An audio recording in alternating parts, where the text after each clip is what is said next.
Hey everyone, this is Matt from Rane DJ here, and I'm down at GetintheMix in Colchester, and this video we're going to be talking all about the brand new 1.2 firmware update for the Rane 72 mixer. So let's get into it.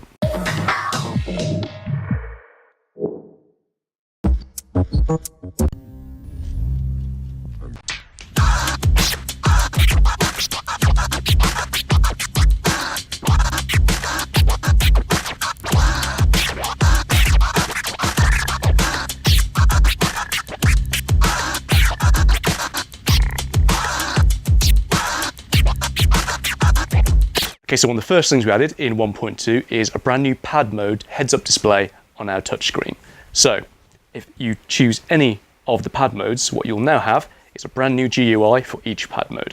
So if I cycle through here, if I start on Q, you'll see we have at which point in the track our Q points are inserted. Auto loop, you'll see our divisions. Roll, again, you'll see the divisions. And then sampler and slicer also have a heads up. Now if we switch to pad effect, we will see which of the pad effects is represented and the division of the effect per pad. So if I tap a pad mode again, and if I just tap the bar, what that does is it keeps the screen active on that pad mode heads up. To wipe the screen away, all we do is simply press back. And again, if we tap fader effects, you'll see we now have a graphic for each individual gate point on the mixer.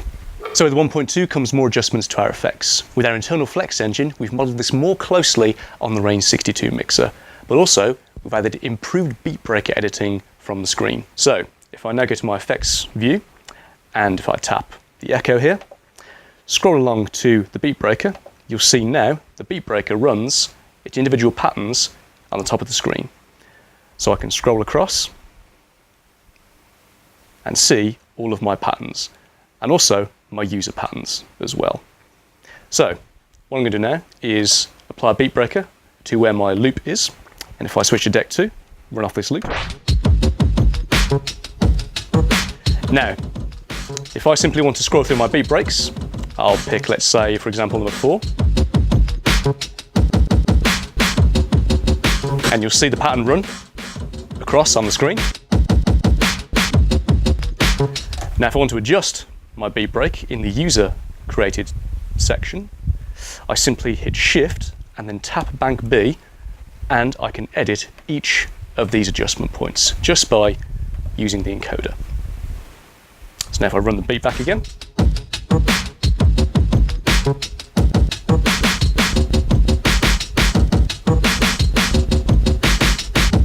so there we go, really simple editing now for the beat breaker effect. Our flex effects have received an update on 1.2 in the form of our echoes. These now match more closely those found on the much loved 62 mixer.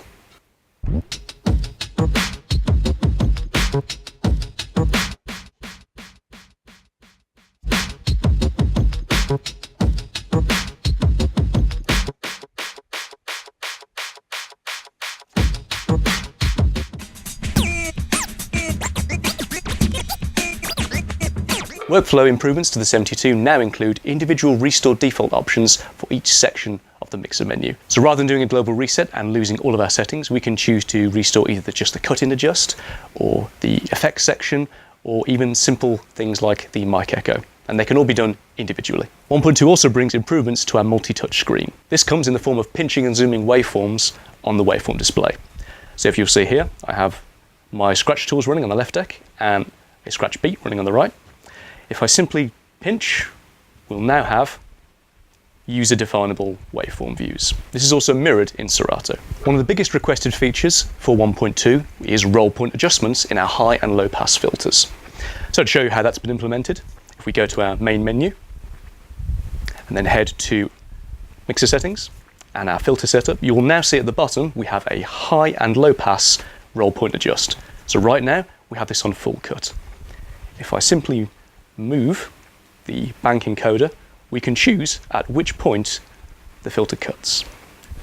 So if I have this now at 80 Hz on the low pass and run off the loop,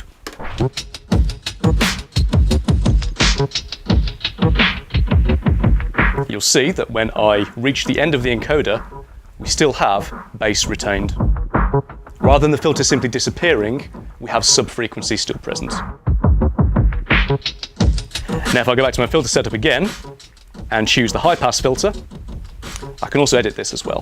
So if we take this to 4K and run the filter in the opposite direction, you'll see the bite point is now slower.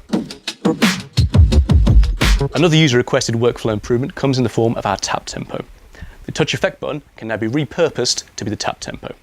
And that's achieved simply by going into our main menu, tapping mixer settings, and the touch effects setup. And you'll see we'll be greeted with button mode option. Again, if I scroll to the right, it can now be repurposed to our tap tempo. So another user-requested feature for 1.2 comes in the form of more customization for our scrolling. With the scroll knob, typically, we have a touch capacitive feature.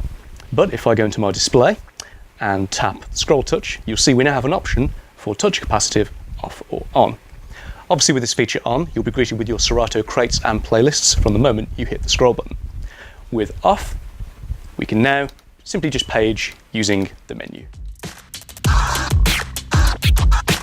Other ways in which the screen can be customized is via the startup menu option.